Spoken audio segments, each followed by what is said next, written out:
Some modifications and activities discussed in this podcast should not be attempted or recreated. Make sure to keep the mods legal and obey the laws of the road and keep routine ages.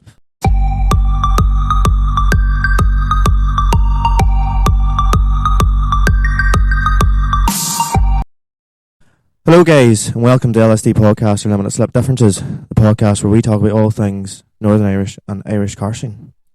The other thing about tractors, and a wee bit dabble into lorries a wee bit too, whenever it comes up. Yeah. So, this week's podcast, by this stage when this comes out on YouTube, Spotify, etc., we'll be getting pretty heavily invested into getting the cars ready for Dubshed. Aye, because it'll be March time or so whenever this comes out. Yeah. Yes. And, well, that assumes that A, I get accepted, because I haven't applied yet. 2, you get this edited in time. Yeah, there's that. If I get accepted, there's also the risk that my car may not be ready. True. That's a bad laugh, but just going by history, things have always sort of happened. But well, I mean, touch the wooden table. Don't want to hit too much because we had too much PTSD, Michael, didn't we, in 2022? Yeah, it was a year of a lot of learnings. But I think quite a few of them learnings actually may be fixed, I hope. Well, you can definitely say you know your car now. Well, I think so. Well, okay, so one of the main issues I had in 2022 was the car, once it got warm, it wouldn't idle properly. So you'd be sitting, you remember this from Donegal or anywhere, and I'd be sitting in traffic. Very much from the show we were at in England, definitely. Oh, especially. Oh, it was. So you would have been driving along, you would have come to a roundabout, you'd have stopped, and you would have turned off. See, so the reason that is, I don't want to get too technical. I know you kind of want me to explain it, but it would also help if I understood more about what I'm talking about.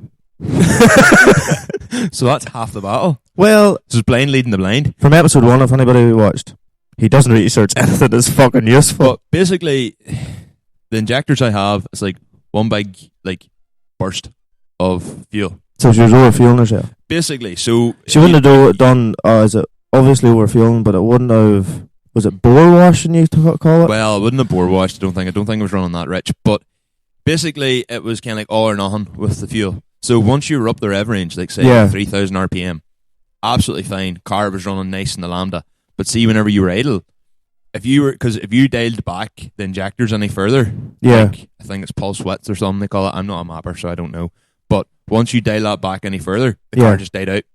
So basically, basically the injectors was once it couldn't dialing them back so far. After that, it just couldn't adjust to go any lower. So then it ran really rich and idle. So you've got new injectors? Yeah, so I went for 980cc Bosch. Are they bigger or smaller than before? Bigger, so I was running at 7.5. Surely with bigger and more fuel running through them? But, and again, trying to not get technical, they're what's called a multi-pindle instead of a single pindle, which I don't want to sound like I know what I'm talking about. I learned this last week. Basically, instead of one big hole to let the fuel out, it's 5 or 6 small holes. So you've better control. Yeah. Long story short. And then Ali's going to shoehorn a cam sensor because the Saab engines don't have cam sensors. So that maybe should help control. Well, allow your ECU then technically to have more input. I assume in theory, yeah. Whether it does or not, or whether it makes, I don't know. So for Dubshed, you're essentially just wanting to get your car running right, so you don't have PTSD. Pretty much, because you remember England, so England, you're sitting in traffic. If I was at the port in that car, all you would have heard it was just because it kept hunting for. Do you remember it kept hunting for the idle? Yes. So I never was at the port because the car was always in the fucking lift. But every time I went, anytime I was ever out, and even sitting in traffic, the 2 times I took it to work, you be sitting in Cookstown at a set of traffic lights. And the car would just be boom, boom, boom. So that wasn't you actually blipping the car? Never. There you go. Never. Why did you think it was? At times it was very exaggerated, and you would have swore you were trying to be You're like, this might be a poor man's scoop. No, and the thing is, then whenever you like, sometimes it would hunt, and then it would like do a bigger rev, and it would just die out. And then occasionally, it would flood itself. So, like coming up, as we said, spoke about coming up to like junctions and stuff. Yeah. Like, I could turn the car off, and she wouldn't start. And you had to hold wide open. And then that's why whenever you were like obviously turning the car on in the show in England, had to give her full rev to get her cleared out. And to be fair, you definitely did. You gave a disclaimer to everybody. I'm sorry. That's right. We were in the hall, like, and I just was like, I am so sorry, folks. Boom. Meanwhile, the English ones were like, "What's he saying, mate?" Turn your subtitles on. Got that one before. But yeah, so that hopefully, and then we'll get it back out, get it mapped again. Anything else you need to do to the car to get it ready for Dubshed? So I got a set of Porsche brakes for an absolute steal. Can't wait. Are the brakes in the car shit at the minute? Well, are you one of these guys that increased power but did not increase braking power? Yes. No. They're bigger than the standard brakes. So I run Granada Cosworth. Oh, well then that would obviously make sense, yes. 4x4 Cosworth brakes. Oh, then you have good stopping power. They would be standard, but a standard Cosworth was 224 horsepower. I'm probably not far off double that. No. So, to be fair though, you haven't drove the car hard to really need the... Well, when you've minus 10 camber up front, it's you've been with me in that car in the rain. It's sketchy.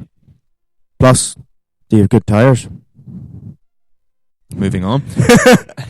So, that's another thing I'm going to do. Is pull back. I'm going to run either the body clubs or I might have something else in the works. Pardon the pun. Oh. So, I have a couple of options there. Also, if someone wants to buy my Ragunas, which are behind me, that'd be great, please, because I need the money. So, so Porsche brakes. So I have to upgrade the Ragunas anyway because they'll not work with the brakes because the brakes are bigger. Yes. So gonna do that, and then also silencer. Aye, because the car was way raspy. So raspy, so loud, and like you'd be going down the motorway and it would just drone. Like when we were going to LZ Fest that time. Yeah. Like my car, because I have because of the I need to get the LSD actually loosened. Remember the car, like once it gets warm. The guy at the boat more or less went, "Is your car okay?" Because it was. It's just really aggressive once it's warm. Plus, it whines a lot. Yeah, it whines a lot. It's just because it's so tight, but not when it's loose. Like, and when you're driving down the road, it's fine. And like going round roundabouts and stuff, I don't remember it skipping. But whenever you were going, like, say, but when we were like, you were driving quite slow. Through the boat. Oh, it was a disaster. Oh, like driving to the boat the first time we were doing that turn in Belfast Port. It still doesn't. It's still not as bad as when you were at the petrol pumps in Letterkenny Applegreen, and you had a very aggressive LSD in it. Two-way mic. And oh, totally. It was that aggressive that you were trying to go between the two pumps to get out because obviously the place was rammed. Yeah. And one wheel wasn't skipping; it was dragging. Yeah, and like that, like you be coming down to like a roundabout, and because it was so aggressive, like you'd change down a gear, and the whole car would just go. Boom. So you were having a rev match all the time. You're sitting beside a hole. Watch you don't go in the hole. Oops. So like that coupled with the fact of like how like awkward it was with the fuel. Yeah. Yeah, it didn't make for. Did your clutch was always sort of giving you a bit of issues? Well, I blew the centre out of clutch number 1 on the way back from Let's Dance. So great weekend. Got a photo with everybody. Fantastic crack. Yeah. Driving home just about maybe a mile from the house, I was like, sure, I'll just do a second gear pull. Hit the limiter. Clutch, like the centre of the clutch just exploded. The noise though was coming from the clutch whenever she was warm. I think that might have been release bearing, but it's because it was a single solid flywheel. Yeah. With an unsprung clutch. So yes. Really, really harsh. So now still does that noise a little bit with the new clutch. Yeah. So I'm assuming maybe the release bearing might have got a bit of a heat in the Donegal or something. But also, don't pull your hydro. That'll be fixed as well. So yeah, do you remember on the way to the boat? So Michael picked me up. I had just finished the farming at home. We were to get the boat at 10:30 or so, wasn't it? To go to Ultimate Stance, yeah. And there's a wild burn smell here. Oh, it's hard to coming out the end of your lane, that's right. And the car struggled to take off, and I was sitting I had assumed the worst. I was assuming the clutch or God knows what was going. Because all we could smell was burning. But I came out of the shop, bear in mind 50 yards away, and you could actually still smell the burning. Yeah. And then as soon as we obviously put the hand, sort of felt in the air of the back wheel, we were like, oh, it's obviously just the brakes had seized. Yeah, it didn't. So I think maybe whenever I pulled the hydro or whatever, maybe it airlocked and seized the brakes on. But once you give, because I remember in the filling station, then we tried to pull the hydro. Yeah. And it was solid. Yeah. Rock solid. So maybe it locked its I don't know. That's another thing that's going to get sorted this year, because there is the Sierra. Well, it's not actually Sierra's. It's retro Ford Drift Day in Bishop's Court, 21st. Yeah. Yes. So if I'm home from work in time, which hopefully I will be. You want to go to that basically? Oh yeah, absolutely. Well, I give it the big whenever I was when the car was in the shed and when it's been built, and I was like, oh yeah, 100% going to drift this thing, yeah, I'm going to drift this thing. And to be fair, barely could fucking drive the thing, let alone drift it.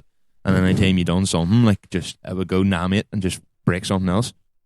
So you haven't had much luck with that car, to be fair. But the thing is, looking back on it, the stuff that happened, with the exhaust manifold, and the clutch and all, yes, very annoying. Totally. But end of the world? No. But at the time, definitely felt like the end of the world. Yeah. Yeah. No, the time definitely. Creth had to recover me from whenever the wastegate went bowling down the road. I felt for you that day. Because literally it was just after Donegal, wasn't it? It was the week after Donegal. We were going to go to the port. You said, oh sure, we'll go spin around the coast road. We'll go to a mate's house and go from him down round coast. To be fair, it was a fluke. So we were on that. The road Logan's is on. We were on the carriageway between Ballymena and Ballymoney. That roundabout, yes. I don't know the actual name of the road. Can't mind it. But A29, A26, something like that, yeah. Something like that. So I was like, oh, screw it for a bit of crack, I'll overtake you. Pure pot luck, I overtook him because if I had been behind you, got a wastegate through your front bumper, yes. And on top of having to get that all sorted, I'd have had to buy you a front bumper. I have a front bumper line. I was going to say, you'd be like, sure, take that one, it'd be grand. I think it's pre-facelift, but isn't it? Facelift, but black. Oh, well, sure. I have a spare bumper if I ever want one there. Yeah. So, yeah, there was that. Anything else you need to get done to the car to get it ready for Dubshed? I want to adjust the hydraulics because, with the 207, I never had this issue. She was 2A as well. And you'd raise the car up and she would just lift. Is that anything to do with, the way, I know, maybe all cars are like it, but the likes of Volkswagens and that, are the rear of them is slightly offset, the back axle? No, it's nothing to do with that, I don't think. It's just, I think, the man who installed them. It's a running theme here, isn't it? So, so I'm thinking, it could be an air issue, I don't know. But I kind of wouldn't mind maybe trying to revert to maybe trying to go 4-way. And then 2-way. Would that not be worse? No, so the way I want to do it is you have the option for 2-way or 4-way. How can you do that? I don't know. Splicing wires and shit, probably. Research it, Michael. For anything electrical, apart from the time that we ran the ignition to a 12-volt live, which we discussed earlier. Other than that, so I have PTSD from that day because that was pretty. I don't know. I ran a mile. Just all run to the fuel tank to pull the fuel pump out of it. So I have all these big plans, Yeah. It's now, when we're recording this, it's the start of February. Well, first week of February. Mm-hmm. Well, put it this way, where we're sitting, the Sierra's supposed to be here right now. So progress is going well. It's class. So progress could be better, I suppose, if you had lights in the shed. I've a new light behind you. Fuck you very much. About time. I know. I need to get the place done up, but like one step at a time. Trying to get Totally. To get the farm so finished. Between now and whenever this podcast goes out, you're hopefully going to be in the middle of doing the Sierra then, essentially. So plans would have it, yes. But we shall see. But anyway, I mentioned the farm there. Yes. Have you the slurry out yet? So as we're recording this, have a wee bit out. So did a few home improvements in the yard. Right. Spent a bit of £1. Yes. Dairy farming's making more pounds out this. Conor, you're not supposed to say that you've made money. Oh, that's right. Farmers don't make money. No, we Conor. don't. There's no money in farming. You can't be mentioning that you've spent a couple of quid. Well, to be fair, I am working elsewhere during the day for a reason. Like, yeah, of course. Sure. You can't take any money out for yourself. You can't be showing that you're making £1 or £2. No, Jesus, no, definitely not. Even though I have a John Deere coat on and I'm not a John Deere man. But we do you know what? I wasn't going to ask that, but I was disappointed. Well, we had a Kramer and they didn't have a Kramer coat. Fair enough. So, had to get the next best thing. And I get asked about it all the time. But anyway, so we test out because, sure, it's like anything. Whenever you put volume wash pumps and all in the farm, you're going to use a bit more water and that. So, had to get a bit out. But I'd say by the time this podcast goes live, probably be in the swing of it. Yeah. But like, it's mad the way slurry has changed. Because, like, I was... Before we were recording this, like, you know, going between different places, we go in a 1,300 gallon tanker again. And that was a blast from the past. 1,300 gallon tankers. Like, that, when you think about it nowadays, a 1,300 gallon tanker is tiny.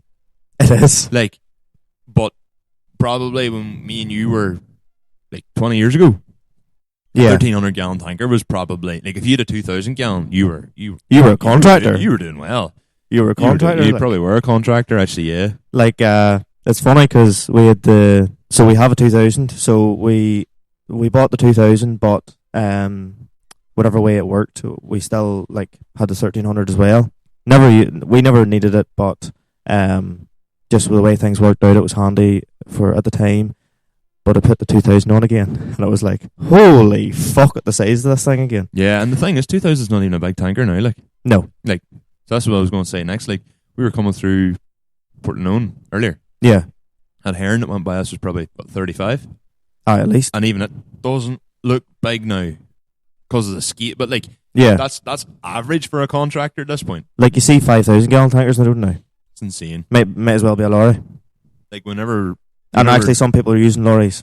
Well, whenever, jeez, I wouldn't want to see them going through a field at this time of year. But like, whenever we started, like back whenever like we had the dairy farm going, like we had a 1,500 star with the big tires and all on it, the big flotations on it. Yes, like, yes.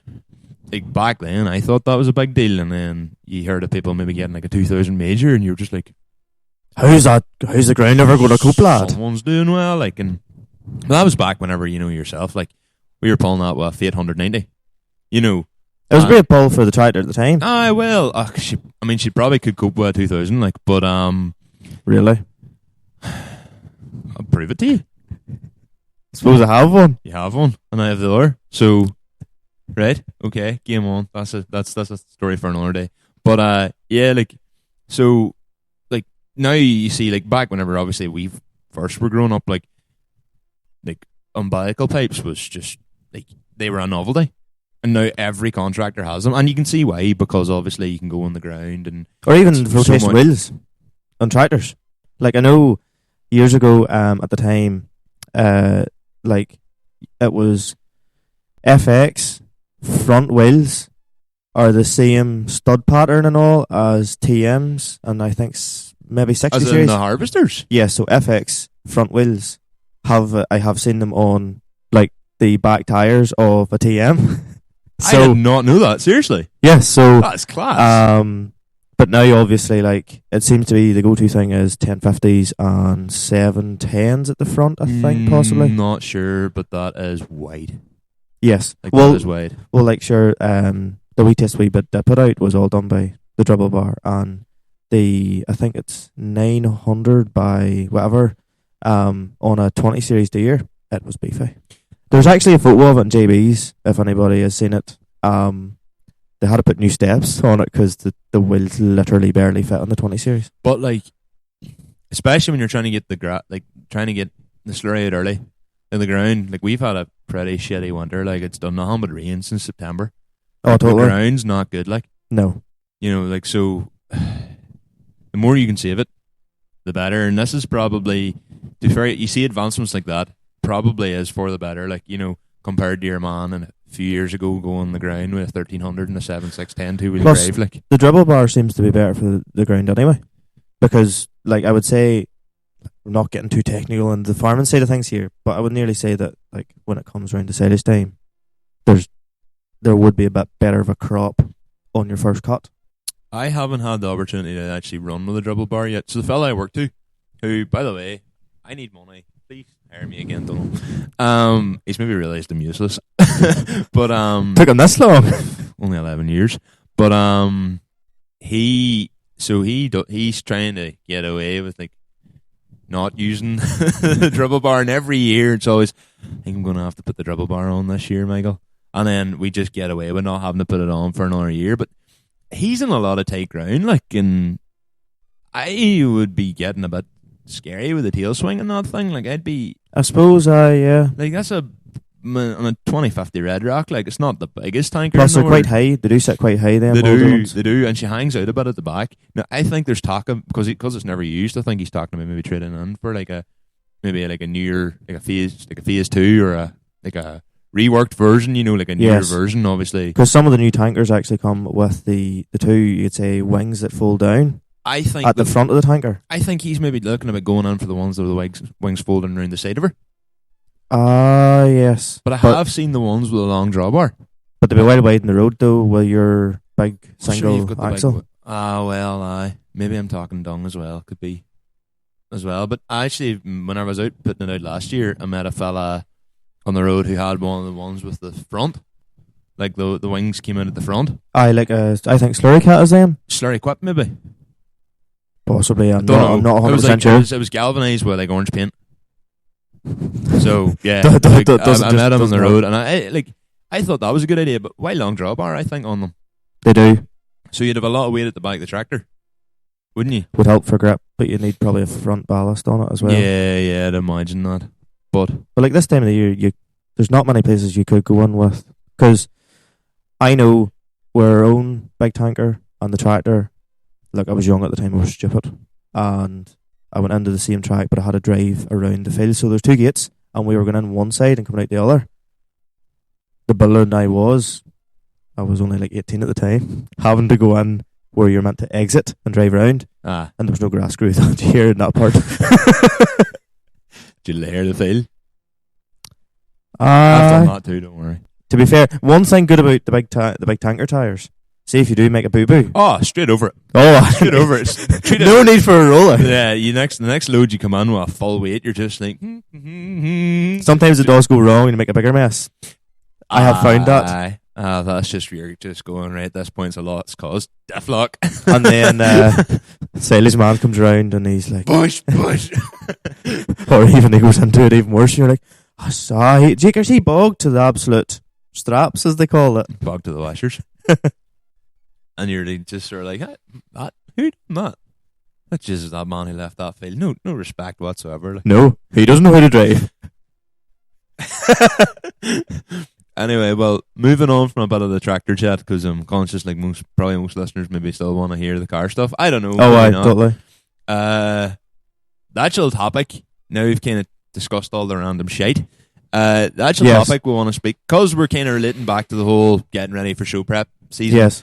Thought maybe talk a bit about air versus hydraulics versus going static. So, what's your take on this, Conor? I think yours is pretty simple. It is very simple, yes. In my opinion, if you want to go static and you pull it off, Such a flex.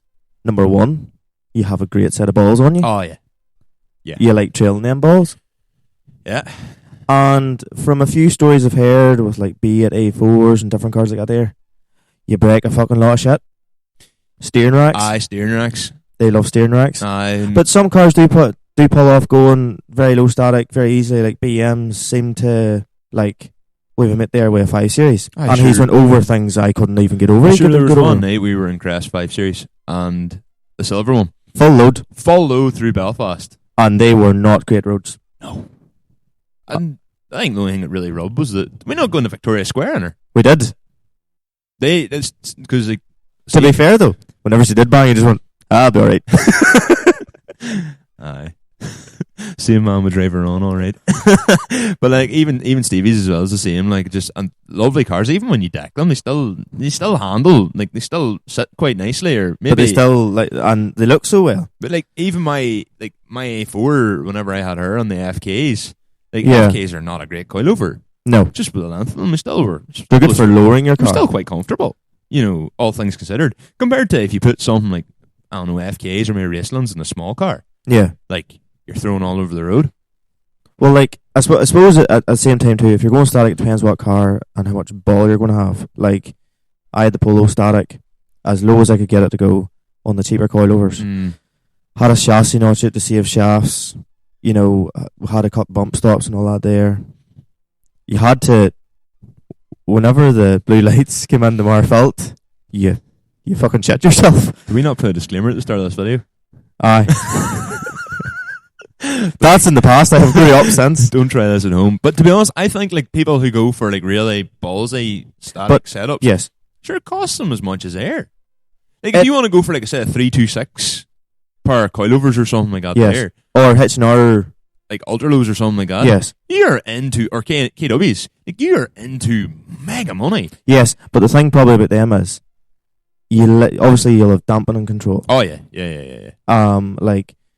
Oh, it's not your with own another mate with an IS200, the yellow one, sure, Adams. The HSDs. And like, it was bouncy, but you were on the fucking ground. And nothing touched or hit. Now the Polo, if I put any more than one person in the back of it, my arches ended up feeling the pain. I'm pretty sure one night, me and you... We left once home. And... Run like all the paint off your oil. Yeah. And the paint off the arch. Yeah. To be fair, as I was saying, like as I was asking you before, you know the way the back axle is a wee bit offset. Yeah. Technically, one side was wearing worse. So if you could have added a wee bit of camber, probably would look really cool because it was like it was tucking alloy and all that. But anyway, so hydraulics seems to be like from any of my experiences, never had air or hydraulics, but hydraulics from experience from like seeing your cars, it's like more baller than air because yes, you have the advantages of you can put your car up and down. You don't drive about with the hydraulics fully up or it's a fucking disaster. You don't drive with air fully up either. Never really experienced air fully up. It's solid as well. But hydraulics, realistically when it comes to wintertime, you're not worried about your manifold freezing. No, so like this was kind of like, especially back in the day, like, you know, half of our mates had air. And all of them would talk about like having to drain the water and all that there. Like if I had a car, now I'll get into the story about me having air in a bit, but if I actually had a running car on air, I probably would have went through manifolds because I am forgetful as. And like, I mean, I forgot my lunch when I was heading to work this morning. Like, can you imagine having to actually go in and drain your tank? Like, I'd wake up some morning and like I'd try to turn the car on or turn the air on to raise it up, and I just be nothing. And I'd just go, same as last week. Fuck. Like I probably would forget. That's probably Hydro's a bit more idiot proof. You're calling yourself an idiot here, are you? Absolutely. Absolutely. But like, you know, you get a lot of people now. I run hydraulics in the Sierra. You do? I'll be honest, and I'm kind of contradicting myself here. Do you know what pile of hydraulic oil though? Just on a side note, because I know from my experience, hydraulic oil tended to drip around it, and your bit was chloride That's only because there was a while there it didn't have a cover in the reservoir. Jesus. But like obviously they weep a wee bit at the bottom of their arms as I suppose Anand does. Aye. So well, I mean they tried to do me for it at one point. And even the MOT tester was at least the Ford's not going to rot anymore in the bit. She actually never rotted there in the first place, to be fair. There's a reason you didn't put the reservoir cap on. It was actually intentional.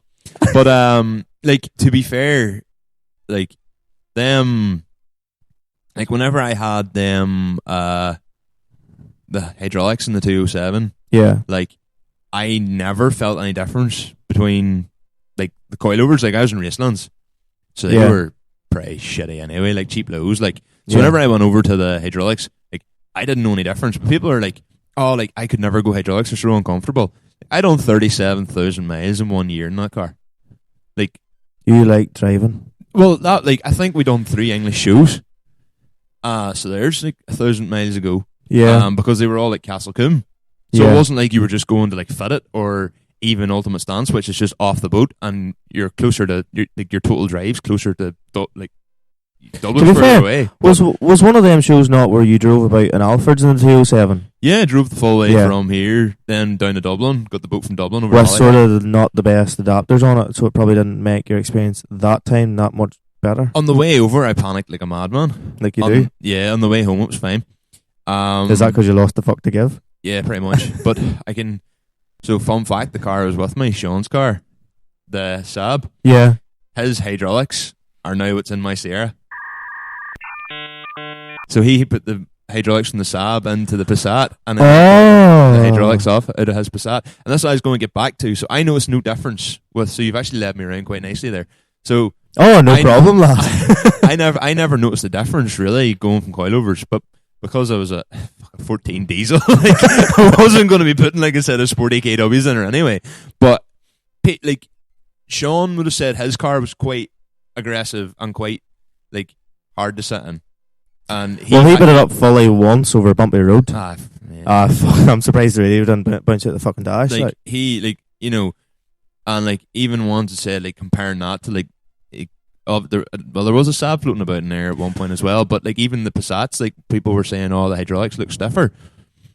So I used them in my car again. Like just a wee side note though, you know what the hydraulics do mean though? What? Whenever they're like, where's your springs at? They're in the boot. Yeah, I remember using that one quite a lot back in the day. I always said I'd say that to a police officer, but I never had the balls. The balls shrunk there. Oh, God, yes. Like, I'm going to tell the cops that. Some cop asked, where's your springs? I'll say in the boot. I did tell an MOT tester that once. He's like, where's your springs in the boot? No, for real. Like, there's a spring box in the boot. And he was just like, But fun fact, actually, in MOT testers, I actually happened to be talking to somebody in one of the test centers anyway, and they were saying that if you have air in your car, you don't need an anti-roll bar, because whatever way the air works, so if you've no anti-roll bar in your car, say like your Volkswagen Jetta and all that air, a lot of them are in air, or Vags anyway. Yeah. You don't need an anti-roll bar because the actual suspension compensates for it. So if they fail you for it, you have to pull it on them and they'll pass you. I have heard that you can get past with no ARB. I didn't know what the reasoning behind it was, but I was always under the impression if your car had it from... No, the same person went, see when you boys come in, use your share of awkward bastards. Yeah, you gotta fight for your right, like. But I was always told if it was there when you first got the car, yeah, it was still supposed to be there. Obviously, your springs and all are different because you run on bags and all instead. So I don't know, but yeah, like I mean, if you're hearing that from an MOT tester, he'll know better than I do. Like, I've been told if you do a static, you're just a fucking dimwit because it's very bad. Well, at least with hydraulics or air, like if you come to a really ignorant speed bump, you can just go, fine, raise it up. To be fair, I don't really drive that low anyway. No, just with the way Sierra is, I suppose, with the wide wheels. See, that's the only other thing though. See the likes of the wide wheels, on the car. Yeah. If your wheels are tucking, you can drive low. Or if the wheels are like for your fitment, you have to drive about like a 4x4. Well, like that's what happened me. So the man that's static is down about going like, you look like your car's not as nice looking now because you're driving sky high and your wheels are sitting a foot out from the car. Yeah, but like, that's how I got in trouble, like at the port that time. Oh, Because I thought, because my car, like I could drive it trailing the floor when I was in the tarmacs, because and on the Lions, because I didn't have fitment that was nice tuck. Yes. So I was able to literally, like at the port, like when I was on the Lions, I was able to put the car on the floor and lay frame. And was that the back in the day whenever you took to the MOT centre? Yes. Right. So let's just have a wee story here. So I was in the town earlier in the day because I went on that cruise for cancer Yes. and spotted the Vose van, specifically rung the likes of yourself that was going to come in later on and said, right, Vose is there, don't go. What'd Michael do? Sure, fuck it, why not? I thought I was fine because I was like, I drove by them like as low as I could go, thinking it was funny. But what, like, did you not have full tints as well and a few other things? Yeah. Needless to say, I scraped on a stone on the road, and they heard the scrape, and then pulled me in, and then I raised the car up, and then she told me it was illegal, and I was like, no, it's not. And then she goes, well, why don't we take it to the MOT centre to find out? And I was just like, well, to be fair, I was in the way in, thought I'd take the Civic to the vets to get a few things for the yard at home. As you do. As you do is right. And Castle Road, just at the Ballygroby roundabout, just at the start of the Castle Road. So Antrim. From Ramelstown to Antrim, yeah. Checkpoint. Oh. And I was like, sure, right, okay. Fine. Isn't it? So I thought. Obviously, they see Civic, young fella, dick. And they pulled me in. Yeah. He proceeded to push down on all four corners of the car and went, you're too stiff at the front there. And I was like, I could see you'd think maybe because she was reverse wrecked just the way them cars go. Yeah. I was like, I would assume he's going to tell me to raise the back of it up. No, he wanted me to raise the front of it up. And then he said to me, you shouldn't have coilovers in your car. And I went, why? You know, they're TUV regulated. Yeah. You know, they've met all the quality standards. Would you like to go to the MOT centre? And I was like, well, I have to go to the vets and have stuff to do at home. So I was like, no, I'll just raise the car up then. And so do you have to put a producer? Do you have to bring a producer to the MOT? Did a fuck? I just agreed with him and just was like, right, you know, I'll make your balls bigger and I can now go on to the vet. Aye. And on the way down the country during COVID, I was stopped in 5 Mile Town. Yes. Had the exhaust in the car on the second day. Yes. Was pulled in. Yes. They looked under the car and, you know, this is very loud. As Alexis drove by, I was like, oh, I totally get what you mean. And then they goes to me, you know, did you get an exhaust or whatever done? You just thought his ears was bleeding from Alexis driving by. True. But it got to a point where I was like, look, there's a cat, there's a metal box, it's all legal, blah, blah, blah. It was literally put on yesterday. You seem to know a lot about it. And I was like, well, obviously I would. He didn't seem to know fuck all about it. And then he went, oh, your number plates are too small. I was like, oh, well, all right, give me £30 fine and let me go on ahead. Yeah. Same as like what happened to me that time when I was talking about last week. But, yeah. But I've never actually, I've owned Air. No, I'm going off on the tangents this week. Yeah. So I've owned Air, but I haven't actually had a car with air in it. Because Parcelforce, the cunts. Oh, that saga. Lost my Air. So I had... You're putting enough out your mouth anyway. A lot of hot air too, maybe. So I had sold the hydraulics in the 207 and then bought Bora number 1. Okay, yeah. The blue one? Yeah. She wasn't clogged. Do you know what? Like, it's quite annoying because the first time I done the MOT like checks on it, yeah, she came up to like only went back as far as 2010, yes. And the mileage all checked out. You were like, class. And I was like, oh, happy days, great. Like it's it was last. What was 09 like? 09 was fine. 08. 08 was a different problem. How bad? I think there was like 130 something in 08. Okay. I think there's 80 something in 09. Many did she have when you had her? 160. So she really had 200 and something on her? Oh yeah, she's probably like 228,000 or something. Wow. Yeah. Like to be fair, like she drove okay, apart from the fact that there was a a boosting issue sort of time you like went above 3,000 RPM. Like, that's not driving okay. Yeah. But like it was fine. You used to just drive up the road, and the next thing she brought on a warning light and went into lamp mode, and you just flicked her on and off again and kept going on your travel. So that's no problem at all. Just couldn't go above 70 miles an hour. But I was only driving the Union back anyway. And speed limits. Yeah. So I was like, so a boy in the detour was like, lad, I took a 130 there yesterday. Sure. After I got everything fixed, we put my D turbo against the 130. Yeah. Oh, my D turbo sat in no bother. Is that because it couldn't go above 3? No, RPM? After I got all fixed. Oh, right. Like, so, no, she went, my D turbo was sharp, to be fair, or the Bora just might have been a deadpan. Either way, the two sat fairly close. But, so yeah, I sold the hydraulics to a fellow, a GT8 207 GTI in England. Oh. And, he like wide bodied his. Is that the, like, oh, what no, it's colour? not the blue one you're thinking of, No. but it was an orange. Like an orangey type of coloured one? No. Like it had a lot of work done to it. Yeah, it was, I think it was from Belgium. Not that one, I don't think. Maybe I'm wrong. It had you're TMBs thinking or something. J's. Yeah. Oh, that car's my idol. It had like the Porsche fitment TMBs. That was the one. Was that a 1400 diesel too? No, it was a GTA. Oh, yeah. No, GT. Oh? Yeah, it was a GT. What does that mean? Spec below GTA. Diesel? No, petrol. Oh. I don't know bugger all about that thing was like class. I remember the whole thing in YouTube and all on it where they like took can't remember who it was. I feel like it was Exquisite or something. Took the whole car in and like give it a full, like showed the painting and all of it, but like that thing was insanely clean.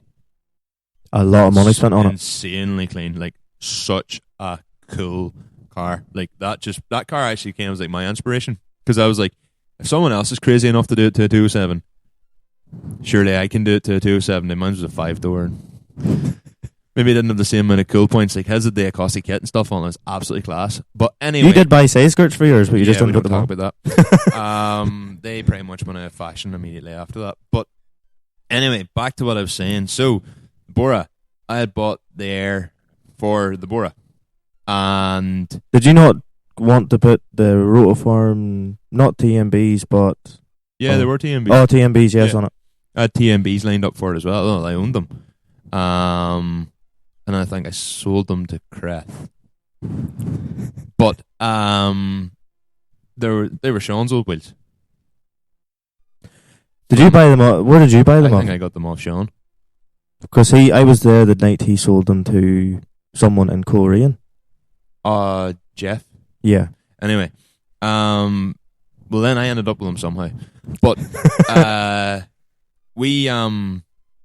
so yeah, I sold the hydraulics, sent it to your man in England. Yes. Then bought the bags off a fella who had a bagged Mark IV or bagged the Bora in England. Yes. And then the bags, he posted them, and the bags never arrived. And there was then there was the whole thing. So like he has video footage of the Parcelforce guy coming and lifting them. What year was that? 2016. No, 2015. God, that's 8 years ago. Yeah. And then eventually, like 2 months later, the bags and tank and 3 bags turned up, didn't it? No, all 2 front bags. Yeah. And the tank and the manifold showed up. So I was still missing the lines, the V2 kit, and the rear bags. And they never showed up. And then your man, even though I'd asked him to put in a claim with Parcelforce, or I'd asked him to put higher insurance in Parcelforce, because I am Murphy's Law, like we know this. Anything bad that can happen is going to happen to me, like. So I have. You don't help yourself, but well, like, I mean, how many times do people post stuff like that? And like, sure, I posted my hydraulics to your man in England, and he got them no bother. But bad shit's going to happen to you, not to him. Yeah. So I had said here, like, put that on the higher insurance, and he didn't. So then whenever I disputed with Parcelforce, like I remember like walking into lectures and stuff in uni to go and ring them and jar them, and they end up like they get like I had a fight to get £100 off them. And then they were like oh, here's your £100 check. And I had said no, they were like £1,500, and your mom was like, no, they're only insured for £100. So then I had to go back to the man who bought them off. Yeah. And he was like, "Oh shit, mate, I was like, look, I asked you to do that." And he was like, "Oh, I never even seen that." And he'd literally just had a weigh-in and all, and like I felt so bad, but we agreed. I was able to sell the bags and sell everything else. Yes. And did he reimburse you? We split the cost of the difference. So that's fair enough. I think I only lost like £150 in the end up. So I got I gave him 1,600, and I got 1,450 back out of it, like in a bit of heartbreak. So that was kind of my story with the air. So that doesn't really relate how air goes in a vehicle, but I just thought I'd tell that heartwarming story about how just yet another thing in my life just decides to go wrong. Woe is me, I'll get the violin out. And but yeah, like, so air, the thing is, I think air's definitely had a lot more. From the first podcast, if anybody asks you any advice, definitely steer the fuck away from you. I mean, I can tell you, I've done enough things wrong to, I would say, give pretty good advice at this point. Like, you've done every wrong. Yeah. Yeah. But, at least you've learned. At least I'm honest. Aye. Could be worse. Could be worse. But, to be fair, I think when you talk about air, like, as I say, I'm probably going to come back around and kind of sort of, like, paradox myself here, but yeah. But I would nearly prefer my Sierra if it was an air. Like Dennis's grey Sierra. Why is your Sierra not an air? Because my wheels are too wide. So basically, even if I run springs, like because I was originally going to go static low with the Sierra, so I had gas coilovers bought and sitting, and I was like researching, like, because I think I talked about this in the first podcast, and I had like researched like the different springs. So and then you decided to have the wheels way too wide, and then that didn't work. Well, like, yeah, I basically, when I made the camber plates and all, and looked at it and just went, oh no. And then Sean was selling everything anyway, and I was like, oh, yeah, right. Even from like episode 2, wheels are everything. Who needs insurance? Who needs springs? Who needs airbags? Just get wheels. So then I couldn't even run coilovers. Air, completely out of the question. No. Yeah. People would maybe tell you could run them like sleeve bags, but I don't think sleeves go as low as bellows. Now I could be talking absolute shit there, but well, I know. Well, I only know really about polos, I suppose you could say, because I had one. But I know the sleeve ones. You got some company in England made double bellows for them, and a company over here like would take them and fit them, and essentially they'd go lower. Yes. Right, maybe sleeves do go lower then, but no, double bellows. Oh, sorry, bellows do go lower. Plus, double bellows are more reliable, I think, too. Yeah, sleeves. Yeah, sleeves can collapse the wrong way. Like, there's like we have a friend who's a mechanic, and somebody was doing stuff to their car, and ended up the sleeve went down the wrong way, and they had to put a new bag into the car. Jesus, I didn't know that, but like, as I say, like, Dennis runs air, but I think he's only running like 8s. At the front on his BBSs, so he's... How wide's your front? 10s. With ET0 offset. Hence the -10 camber. So, like... So you put the wheels in the car and make the car fit the wheels? Oh, absolutely made the car fit the wheels. So, these possible wheels, you're going to have to try and make the car fit them too? If it's the body clubs, I'm probably going to have to make them fit the car. Oh, that would be a change. Because I think the front will be fine, because body clubs is quite a low offset. Oh, I forgot to say this to you. What? You mightn't have body clubs, because I might have took them and stole them using the Civic. Okay. That interferes with my plans massively, Conor. And that's the first I've heard of that. Thank you very much. But sure, the Granadas are a nice enough wheel too. you can make them fit the car, so you can. Big cheap man's monoblocks, but no, I actually do. Jokes aside, I do actually have cheap tires and tuck. Sure, you couldn't beat it. Felt I? That was so last week, Conor. Anyway, I may have another option. May see if they work. So might go up to 18s. In which case, I'll hear some of the people that have already recommended 16s to me going. Because Because the problem is in the 17s at the minute, like my car does sit kind of high. Out of curiosity, Yes. I'm not sure if I can mind if you mentioned it or not, but what about the Cyclones? Huh? Oh, you're 5-stud now, you're not 4-stud anymore. Forgot about that. Ah, well, my bad. I couldn't run them anyway, so the brakes would be too big. Hence why I have to go, like, because my wheels are 16 step to 17. Yeah. Hence why I'm going 17. You haven't the brakes on yet, though. Yeah, but that's the plan. Don't fuck them up. If it can be done, it'll be done. So so might maybe try and shoehorn a set of 18s onto her.